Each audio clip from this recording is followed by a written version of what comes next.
Where is Sylvia Ackroyd? Many have asked that question. Her husband, her friends, the police, especially the police. I'm not the first, nor will I be the last to visit this room. It's Sylvia's room, now become one of the world's more celebrated bedchambers, thanks to Scotland Yard's highly trained clue seekers. They began, as they usually do, with personal effects. With these dresses, all knit by hand. Lonely hands. The hands of a woman who had nothing else to do. But where is Sylvia now? Dead? But not exactly. Well, not officially. That morning, the 4th of April, was an important day. It was her birthday. Sylvia? Her 40th birthday. Good morning, my dear. Harrison? I have something for you. You should have come down to breakfast this morning. Essie did something triumphal with kidneys and bacon. Kidneys make me nervous at the best of times, let alone breakfast. Would you mind signing here and here? What is it? It's a new stock I'm buying now. Now, please, dear, I'm in rather a hurry. I'm sorry. But I do like to be told about things now and again. I'll tell you later. Incidentally, I won't be home for dinner tonight. I didn't expect you. It's Friday. You're always late Friday. Merely because Friday happens to be the most opportune evening for filling business associates with expensive champagne. Of course. As a matter of fact, I'm taking Horton Bassler down to Sunningdale. Really? You remember Horton? He was with me during the war. The three of us used to go out together in Paris. He was with us the night we won that waltz contest at Bricktops. That was such a beautiful, lovely night. You have a very good memory, my dear. I need it. Shall I give Horton your regards? Do. Well, have a good day. You too.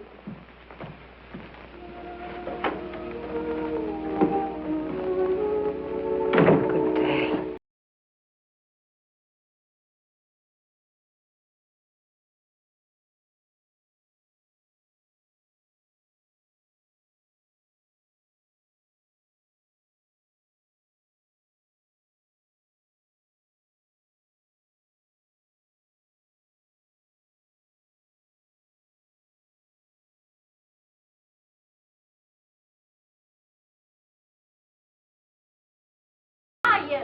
I'm down here, Essie. What are you doing down there? Celebrating my birthday. Oh, thank goodness. I've been wanting to get this place cleaned up. 10 years this stuff's been lying around here. All the things I had in Paris. Oh, the welfare people could use some of these. Here's a perfectly good sweat. Oh, no, Essie. This saved my life.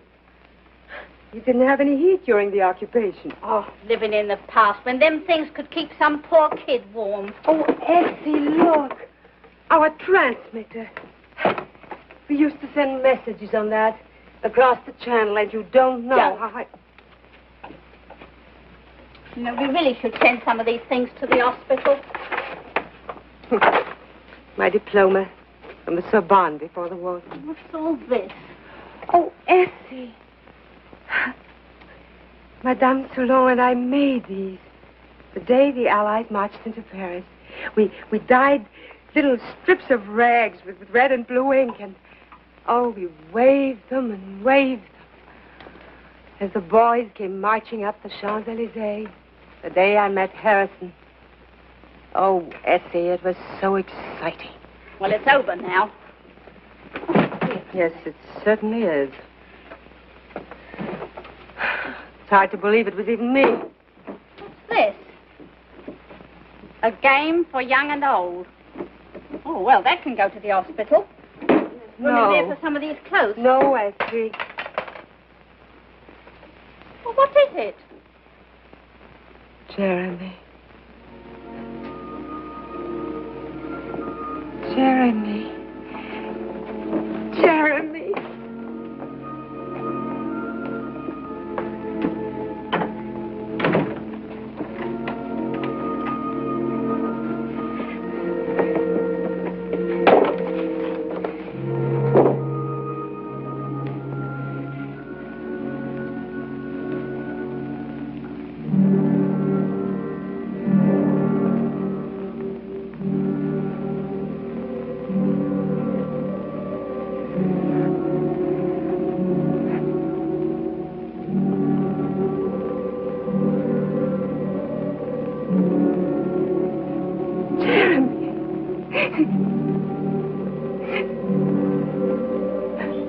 You remembered today.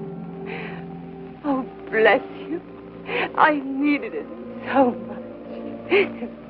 Jared, Jared, Jared.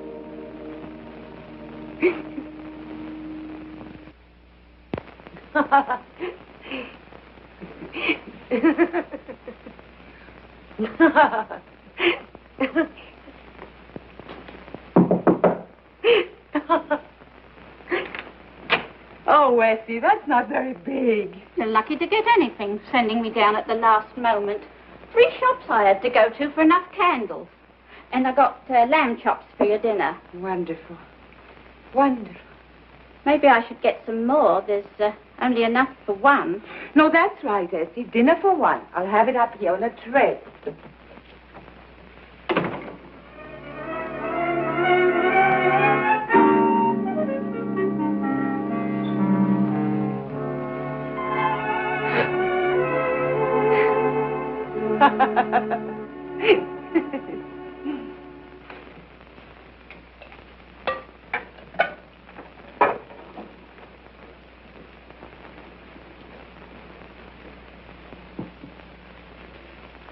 Sir? I was wondering if you knew a man called Jeremy. Doesn't that look good? Jeremy who? I don't know. He came to call on Mrs. Ackroyd yesterday. Jeremy. Oh, probably Jeremy Carlos from the Spanish consul. What did he look like? Oh, I didn't see him. He came when I was down at the shops.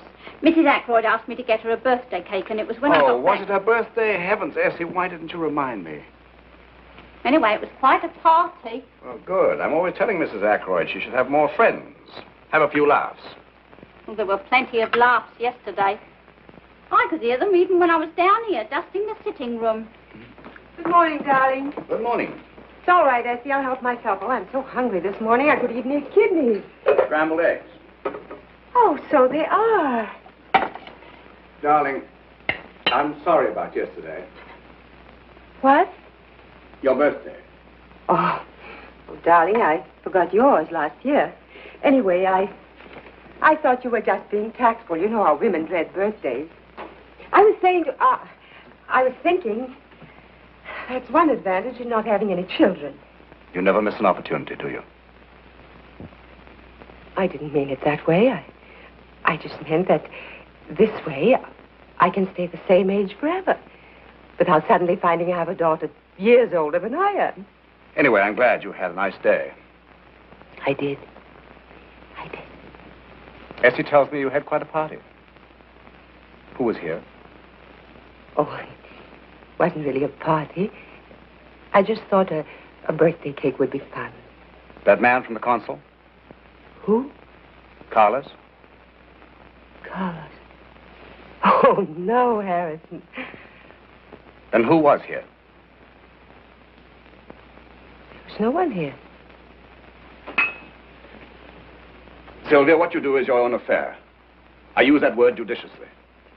Frankly, I don't mind, as long as you're clever enough to keep it that way. But you must understand my position. I will not risk adverse publicity. I don't intend to find my name in the morning papers.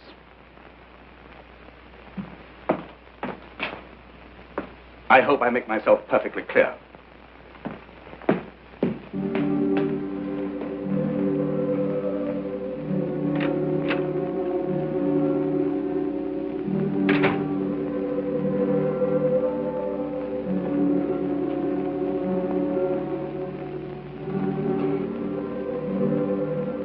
Jeremy? You know, Harrison thought Oh, Jeremy.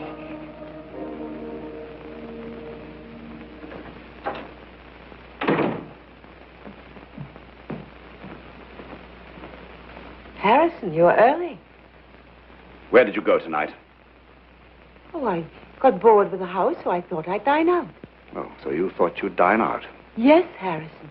It's Friday, your night out. I thought it was time for my night out, too. Where did you go? Paglino's? Did you see anyone we know? Yes, I saw the Bradens. And did they see you?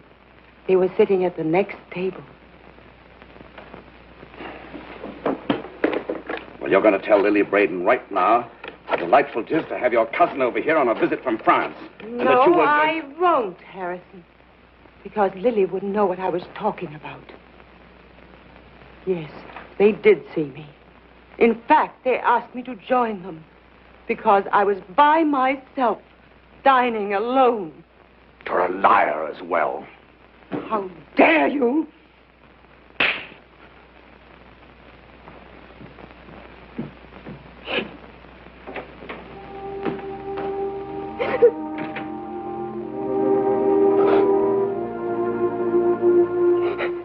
Now, what about this afternoon? Oh, haven't had time to type it up yet, sir. Here you are. 12:30 cold lobster and salad at the Dover Butchery. 1:15 proceeded along Dover Street to Bailey's Gallery in the Prince's Arcade. Made purchase of 4 pictures. Did you see what they were? Well, without getting too close, sir, they looked like military prints. Soldiers in different kinds of old-fashioned uniforms. Yes. 1:40 took taxi along to the Leicester Square Cinema. American musical starring Sid Charisse and G.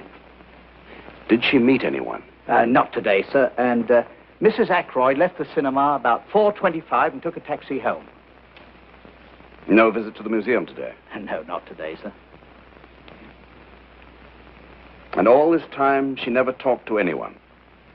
Well, not to anyone, sir. What do you mean?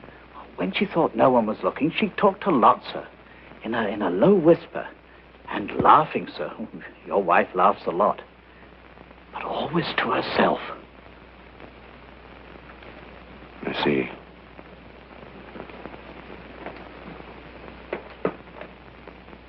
Jeremy, why can't I see you? Oh, you're always saying one day, one day. It's maddening. Jeremy, come over here to the piano. This little figurine. See if you can move it. It's not ridiculous. Well, then show me. Push it over, please, Jeremy.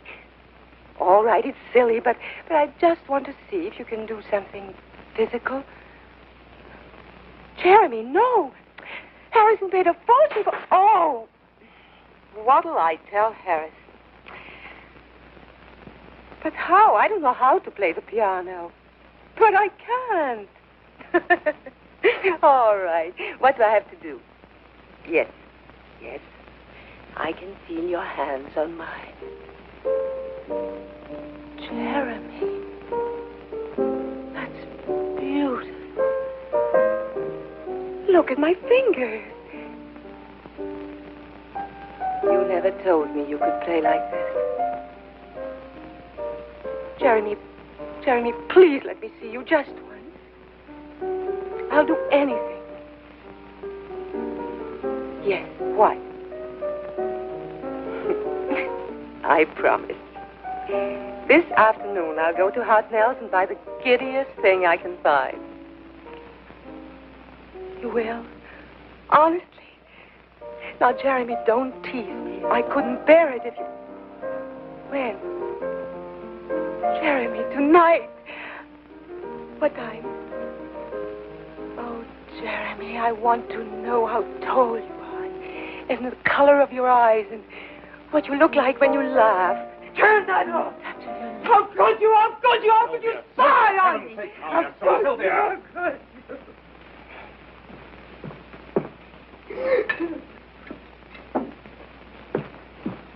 Here, drink this.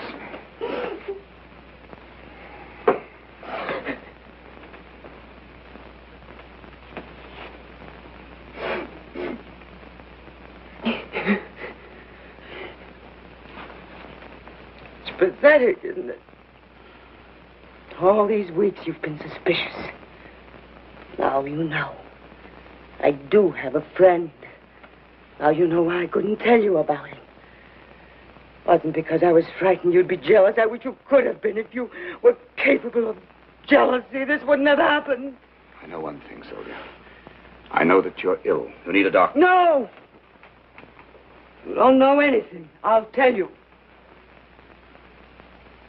You remember me. I don't mean the heroine of the resistance or anything like that. I mean me. Me, the way I was. Fun and pretty and enthusiastic about things. You remember?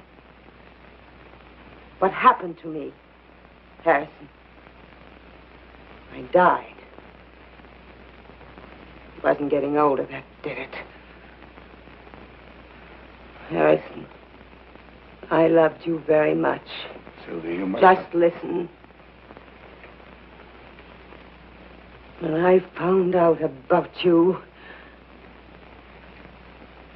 I should have fought to keep you. But I didn't. I just gave in. I stopped living. Until 3 weeks ago, Harrison, on my birthday, something happened to me. And all of a sudden, I was moving again, and there was color and fun and sunlight. Because someone was showing me some affection. Who? Someone incredibly kind. But who, Sylvia? Do you know what a Ouija board is? A Ouija board? What are you talking about? You remember when Pierre Dardet was captured, and we couldn't get any messages across anymore. Well, Madame Soulon had read a book on telepathy. It seemed pretty far-fetched, but we were desperate enough to try anything. The nights were long, anyway. So somewhere she'd find a Ouija board. Well, you've seen them. You put your hands on it and they write messages. It's a board. Well, anyway, it didn't work. Not for the purposes we wanted, but we did make a friend. Go on, Sylvia, go on. Before God, I'm telling you the truth. At first, the writings were meaningless. But slowly, there was sense, and then Jeremy. Jeremy?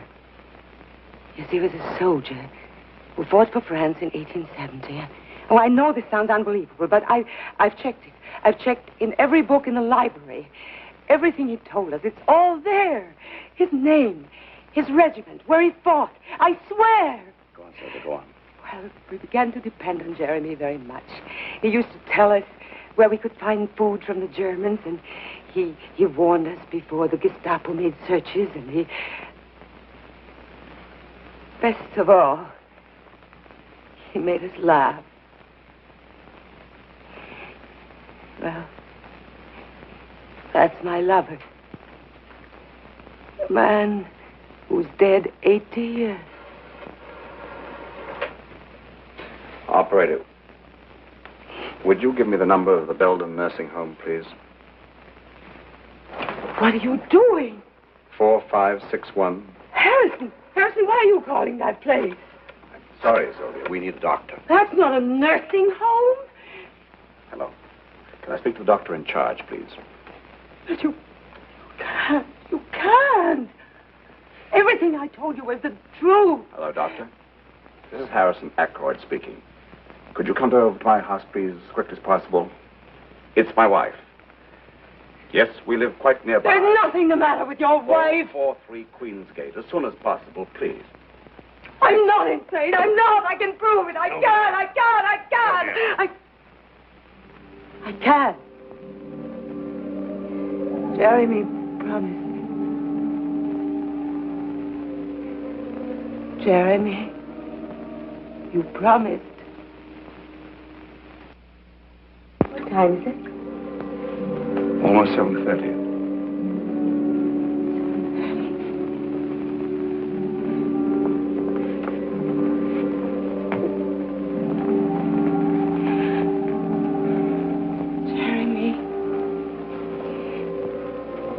Jeremy, please. I need you.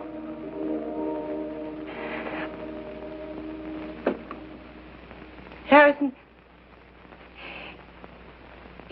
you wanted to get rid of me so badly, why didn't you tell me? I would have given you a divorce. This was a cruel way of doing it. Sylvia, I don't want to argue at this moment. I want to argue. You can't see it clearly now, but what I'm doing is the best for you. You see, you need care. No! Yes, I do need care, but not from a doctor. When the doctor comes, I'm sure he'll make you understand better than I. I won't see him! You mustn't do this. Harrison, please don't do it. I'm sorry, Sylvia. Now listen to me. If you heard him too, if you heard his voice, if you saw him...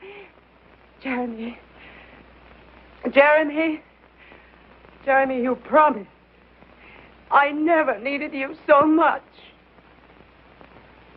Jeremy! Sylvia!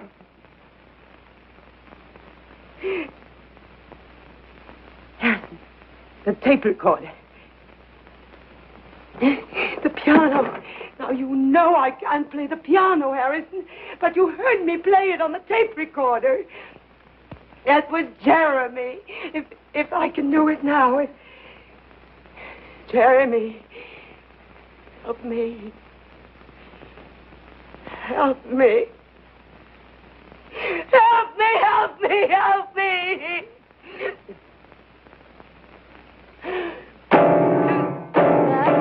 The doctor's here. Doctor, I'm Harrison Ackroyd. That is my wife. You can trust me. You'll be happy where you're going. Come on now.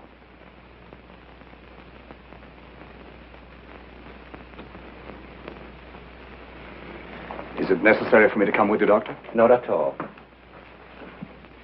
I'm sorry, sir. Oh, don't bother to make up the fire, Essie. I'll be going out almost immediately. Oh, I hope the doctor's not having any trouble.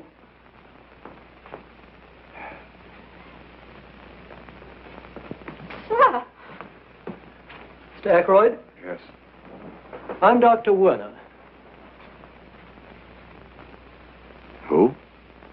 Werner, we talked earlier on the telephone. From the hospital. I've come for your wife. Where is she, Mr. Ackroyd? Where is she?